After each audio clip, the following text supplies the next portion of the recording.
என்னைக்குமே பழைய பாடல்களுக்கு நிகர் பழைய பாடல்கள் மட்டும்தான்.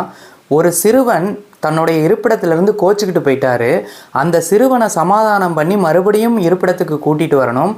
அதே நேரத்தில் அந்த சிறுவன் ஒரு கடவுள். சாதாரணமான ஒரு சிறுவன்கிட்ட எப்படி வேணாலும் பேசிடலாம். ஆனால் கடவுளாக இருக்கிற ஒரு சிறுவன்கிட்ட வார்த்தைகளை பார்த்து உபயோகிக்கணும். அப்படி பாடப்பட்ட இந்த பாடல் எப்படி இருக்குன்னு கேளுங்க. ஆறுவது சினம் கூறுவது தமிழ் அறியாத சிறுவனானி.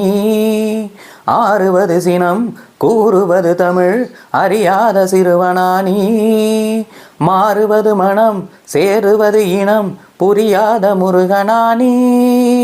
மாறுவது மனம் சேருவது இனம் புரியாத முருகனானி.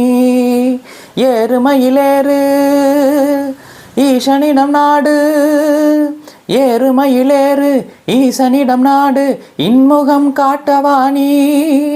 ஏற்றுக்கொள்வார் கூட்டிச் செல்வேன் என்னுடன் ஓடிவாணி. என்னுடன் ஓடிவாணி.